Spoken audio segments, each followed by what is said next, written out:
Bueno, buenas tardes. Mi nombre es Aura Andrea Mendoza Camargo, psicóloga en formación de la Universidad de La Guajira, sede de Riohacha, de cuarto semestre.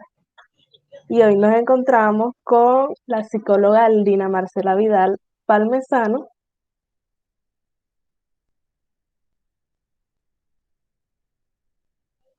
Bueno, buenas tardes, muchas gracias, Aura.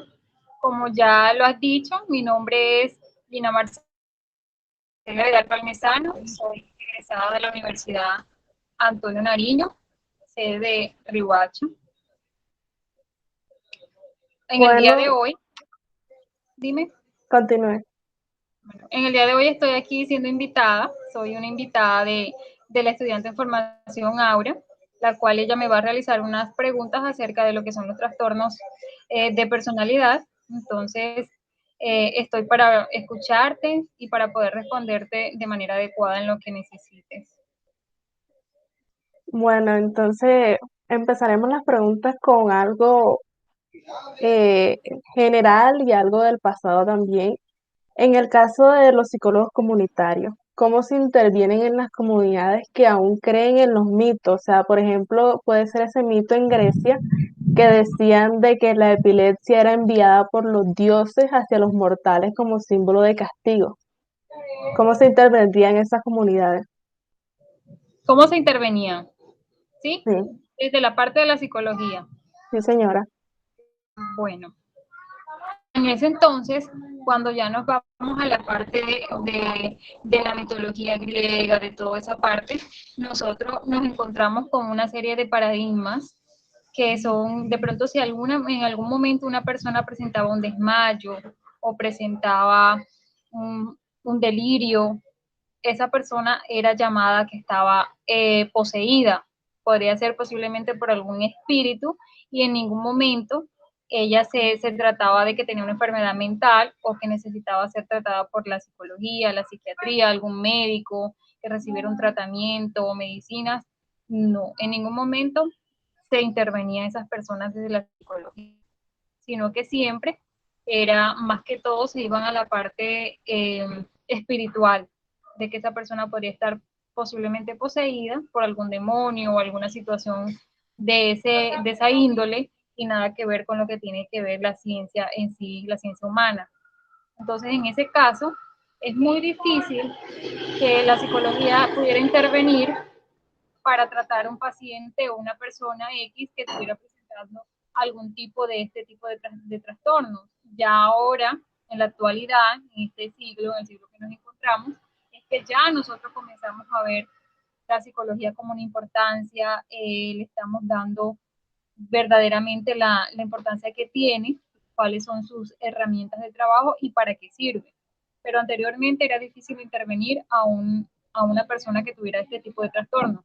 Obviamente, estos trastornos siempre han existido de la media antigua, sino que no eran reconocidos como una enfermedad mental. Bueno, y en sí se dice de que las enfermedades mentales y los trastornos mentales son totalmente diferentes. ¿Qué serían esas características que nos permitirían a nosotros diferenciar la una de la otra? Me hablas de un trastorno y una enfermedad mental. Un trastorno mental y una Exacto, enfermedad. ¿Cuál es la diferencia entre los dos? sí. Ok. Cuando estamos hablando de un trastorno, estamos hablando que la persona puede tener una dificultad, ¿sí? Un trastorno del sueño, un trastorno de aprendizaje, ¿sí? Una dificultad que la pudo nacer con ella o pudo desarrollar desde su infancia. Lo otro es que cuando estamos hablando de una enfermedad mental, nos estamos refiriendo a a esos síntomas que ya se pueden tener, por lo menos una persona, un ejemplo, un paciente, una persona que sufra depresión, ya esa es una enfermedad mental, ¿sí? Porque ya no solamente está en su salud mental, sino que ya está afectando su salud orgánica, física, ¿sí? Ya va a haber un deterioro en la parte social, en la parte de sus órganos vitales, ya puede sentir dolor de cabeza, fatiga, aturdimiento, todo eso ya lo hace una enfermedad. Y el trastorno de la personalidad se puede desarrollar y también se puede tratar. Igualmente las dos son tratables, pero esa es la diferencia, los signos y los síntomas que la enfermedad mental muestra y el trastorno de personalidad viene siendo que lo puede desarrollar en cualquier momento, pero es tratable, puede que nazca con la persona o se puede ir desarrollando a medida del crecimiento también de la persona. Ok, y en el caso de detectar los trastornos mentales, los trastornos de personalidad, perdón, ¿cuál sería esa característica que uno a simple vista podría notar en esas personas?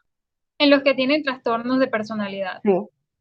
Bueno, tú sabes que posiblemente más adelante, cuando vayas avanzando en la carrera, vas a encontrar trastornos sociales, de conducta, ¿sí? De comportamiento. ¿Sí? Todos esos trastornos hacen parte del trastorno de la personalidad, trastorno de personalidad múltiple, todos ellos hacen parte de eso. En el DSM-5, DSM-4, en el que vayas viendo, o el CIE-10, que es el que manejamos acá en Colombia, tú vas ahí encontrando la definición de cada uno de ellos. Entonces, me preguntabas, recuérdame otra vez. ¿Cuál sería esas cosas que podríamos detectar a simple vista de una persona que tenga un trastorno? Bueno, una característica en un paciente que sea bipolar 1, ese paciente puede hoy estar bien, puede estar riéndose, puede estar feliz, puede estar tranquilo, pero ya en un corto de tiempo, en una hora, en 30 minutos o al día siguiente, esa persona está totalmente deprimida, está agobiada, no tiene ningún interés por continuar su vida diaria. Entonces, esa es una característica de un trastorno de personalidad. También otro puede ser cuando hablamos de tipos de personalidades múltiples. Una persona que contigo puede hacer hoy por otra persona o contigo misma puede ser todo lo contrario, pues una persona hostil, grotesca, grosera, o sea, que todo el tiempo esté malhumorada, ¿sí? Entonces, maneja varios eh, tipos de personalidad. Entonces, esos hacen parte de las características de una persona que está padeciendo este trastorno. Inmediatamente tú no lo vas a identificar ni vas a decir, esta persona lo tiene o esta persona tiene un trastorno de personalidad, porque a muchas personas todos los días les pasa eso. O sea, que te van a qué es y cómo es.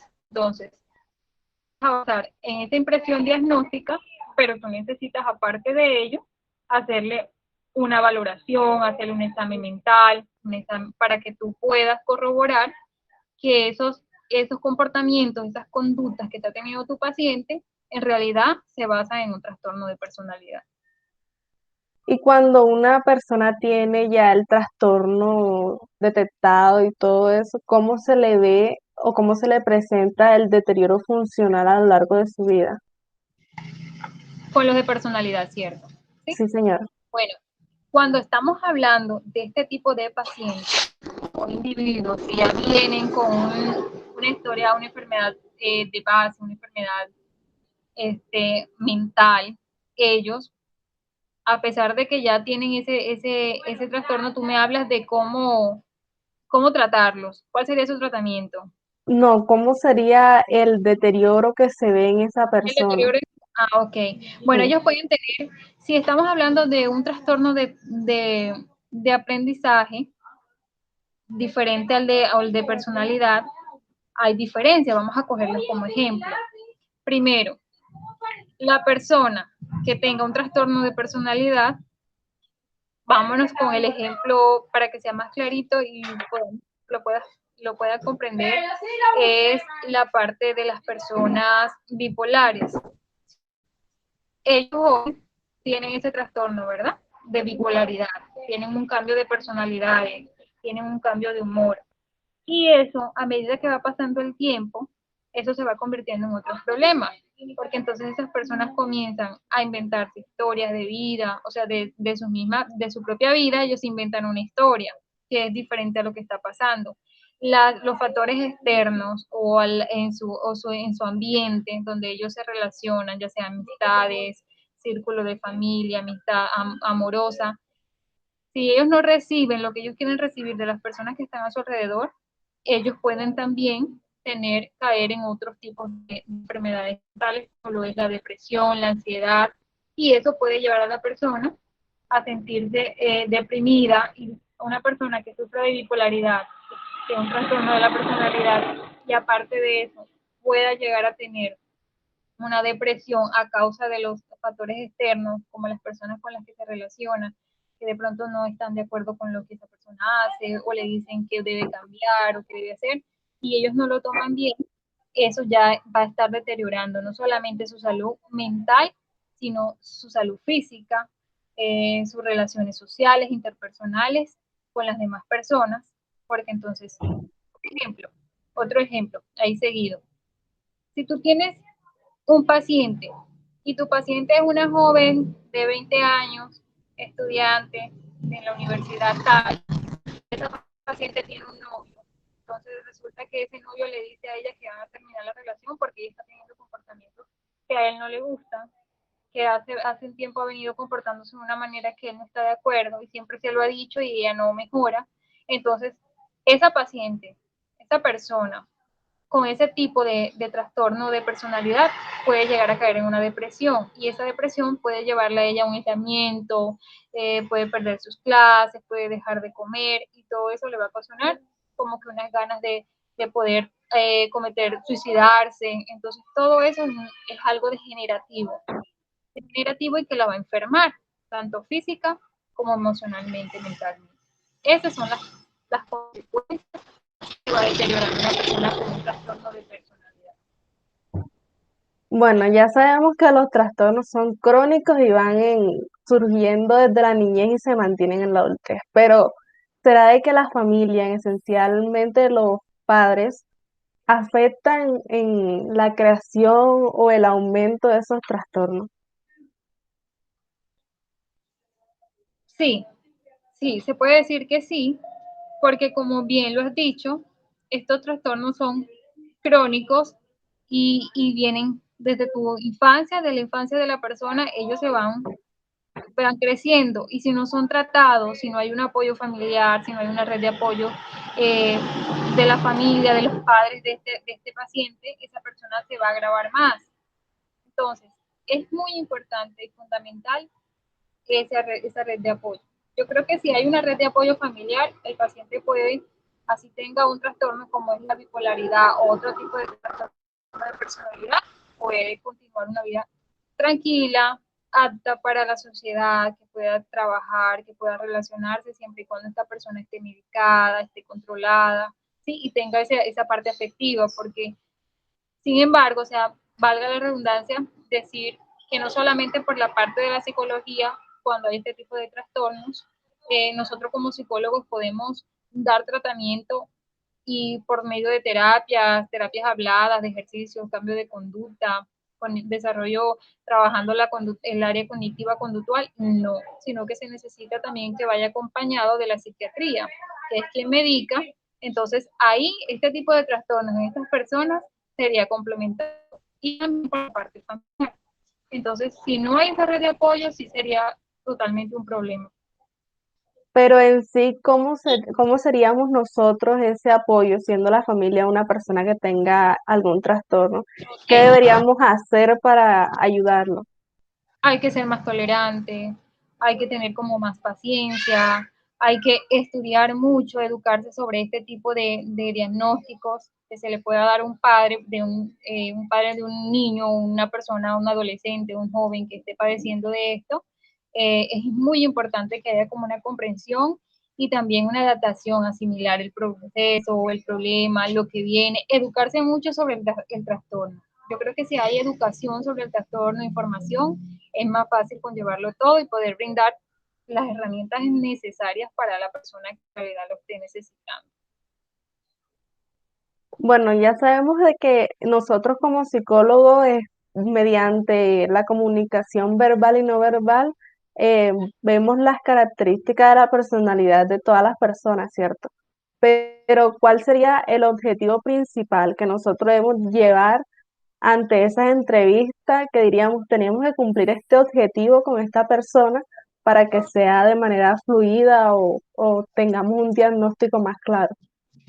Bueno, bueno, ahora cuando nosotros tenemos un paciente, cuando estamos en el área clínica y nosotros se nos presenta un paciente que va a ser valorado por primera vez por psicología, lo primero que debes hacer al ingresar al consultorio es ser muy empático, ¿sí? Romper como ese rapport que hay para que el paciente pueda sentirse en confianza y, y contarte sus problemas, porque es difícil a veces, y más cuando son pacientes adolescentes, que son muy cohibidos de su intimidad, de su vida personal. Entonces, es ahí donde nosotros, el rol del psicólogo es romper ese rapport, o sea, crear un ambiente de confianza para que tú puedas más adelante, para que tú puedas más adelante comenzar a dialogar los temas de interés que en realidad le parezcan y no ser tan puntuales.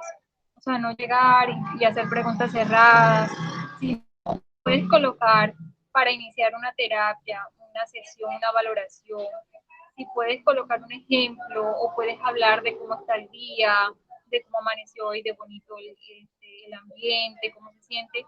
Así puedes empezar tú por llegar a ese punto que necesitas con tu paciente para poder adquirir de él el conocimiento que necesitas, porque si no pasa eso, no vamos a lograr conseguir una impresión diagnóstica que nos diga a nosotros, yo valoré este paciente y este paciente, mi impresión diagnóstica es esto, esto y esto. Es difícil si no tenemos una buena empatía, un buen rapport. Entonces yo creo que eso es lo más importante. Si no tenemos eso, no podemos conseguir lo demás.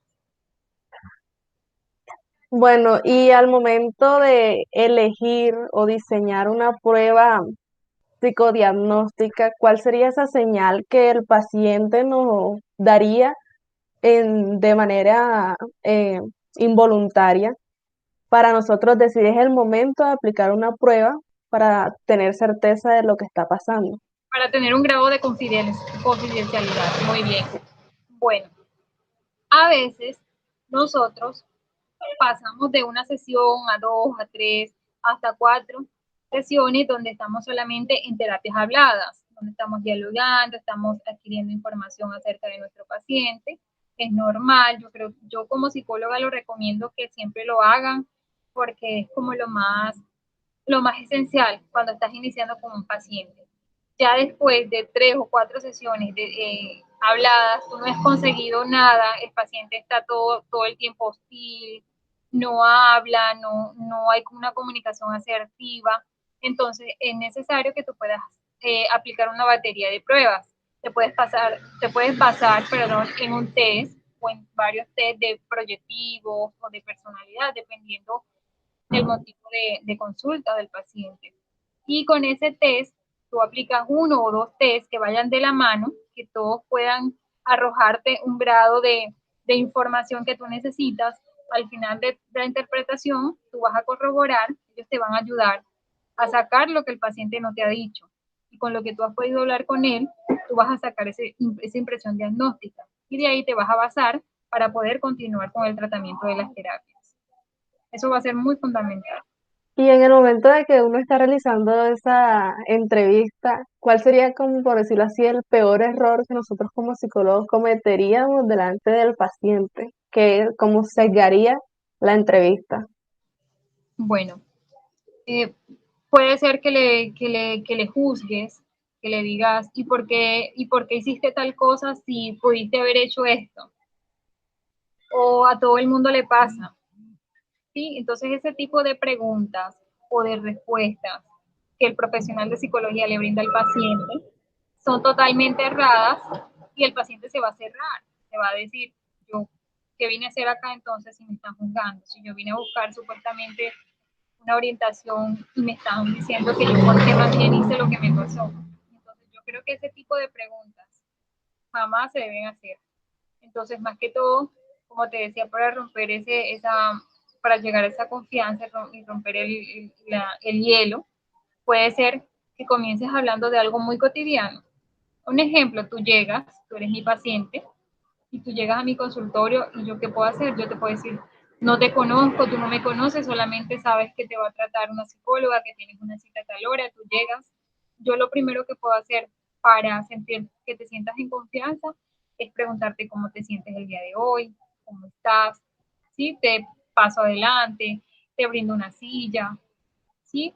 Te saludo, te puedo decir, llegué, si tú llegaste primero que yo llegué más tarde, te puedo decir, en el camino me pasó esto. Entonces yo creo que eso te va a hacer sentir a ti como más en confianza, va a decir, bueno, ella es el psicólogo, pero vino de una manera tan sencilla y me está contando sobre ella. Entonces yo creo que eso es fundamental, que, que el paciente sienta que no es alguien diferente. Entonces llegar Sino como, que sea como si la entrevista fuera entre una charla entre un par de amigos. sí, sí, y colocarse siempre en el lugar del otro. Algo que de pronto no podemos pasarnos el límite es, de pronto hay que colocar el límite. Si la persona está hablando de mucho, de más, hay que como hacerle una contención verbal y hacerle un resumen de lo que estás diciendo. Si tú me cuentas, yo te digo, ah, ok, Aura, entonces tú me estás diciendo que esto, que te pasó esto y esto, ¿verdad? Y si tú me dices, sí, así me pasó, continuamos. Pero tampoco dejar que tú te llenes todo, te lleves toda esa confianza y ya hables de más y no podamos llegar a ninguna parte. Entonces, ese punto también es muy importante y créeme que te va a servir de mucho. Bueno, para mi parecer, todo el mundo en algún momento es desconfiado, es paranoico, dramático, pero en el momento de que ya se vuelven esos momentos muy consecutivos y de un periodo muy largo, ya se consideraría como algún tipo de trastorno. Sí, sí, puede ser un trastorno relacionado con algo que, algún evento, alguna eventualidad que le haya pasado a la persona en su infancia, en su adolescencia, dependiendo también el tiempo en que vaya haciendo o teniendo el mismo comportamiento. Hay personas que a veces son un poco atemorizadas, por decirlo así, que se fijan varias veces a ver si la puerta está cerrada, entonces ya se fijaron y al rato se acuerdan y vuelven porque no están seguros. Esos son ya un tipo de traumas. Entonces, a veces lo vemos normal. Hay muchas personas en nuestro alrededor, en nuestra vida cotidiana, que de pronto has visto o hemos visto que lo hacen y lo vemos normal. Entonces, a veces eso no es tan normal. Entonces, sí es necesario que cuando nosotros vemos o nosotros mismos tenemos esta serie de conductas, pensemos sobre ellas, las analicemos y vemos por qué lo estamos haciendo y si en realidad necesitamos ayuda de un profesional o necesariamente nosotros mismos lo podemos controlar y podemos mejorar. O sea, yo creo que todo está acá en la mente, en cómo las personas se tomen las cosas. Entonces, eso es muy importante. Bueno, y ya que tocamos ese tema, cuando la persona ya tiene el trastorno, tiende como a afectar a las personas que lo rodean, siendo nosotros una de esas personas que rodeen alguna que tenga trastorno, ¿cómo deberíamos reaccionar para modo de que no nos afecte tanto y tratar también de ayudar a esa persona? Siendo nosotros que estemos al lado de esa persona que esté Mm, siendo afectada, que sea la persona que esté presentando esta situación y nosotros sí, estemos ahí en su entorno, sí, ¿cómo le exacto. ayudaríamos? ¿Sí? Bueno, ya tú eres una psicóloga que está en formación. Desde que iniciaste tu carrera, ya tú tienes algo que te hace psicólogo, así todavía no te hayas graduado, listo. Entonces ya Ujú. tú posees unas herramientas que te pueden ya ayudar. De pronto tú no puedes decir, esta persona tiene tal diagnóstico, yo creo que tiene esto, yo aseguro, yo afirmo, porque no lo puedes hacer todavía. Pero si estamos en un ambiente y tenemos a un amigo, un vecino, un primo, un familiar que está pasando por alguna situación así, le podemos brindar herramientas, le podemos brindar nuestro conocimiento y le podemos aconsejar que visite una persona que ya esté en el tema, o sea, que ya lo maneje, el profesional que esté en el área clínica o que se dedique a esta parte. Entonces, eso lo podemos hacer. E igual, podemos nosotros mismos recomendarles algunos tips. Podemos ayudarle a cambiar su estilo de vida, a que realice otras actividades diarias. Todo eso en pro de que él mejore su salud mental. Eso lo podemos hacer.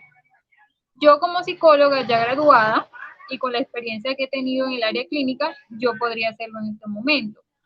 Es más, yo creo que todo el tiempo vamos a tener personas a nuestro alrededor que siempre van a necesitar de este apoyo, de estas herramientas que nosotros poseemos. Entonces, es la manera como tú se las brindes a las personas.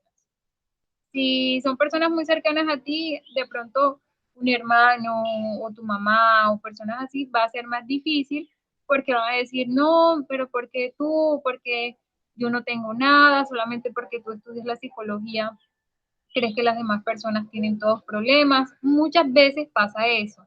Entonces, por lo general, uno puede recomendar otro tipo de, otro especialista, otro colega que realice la intervención.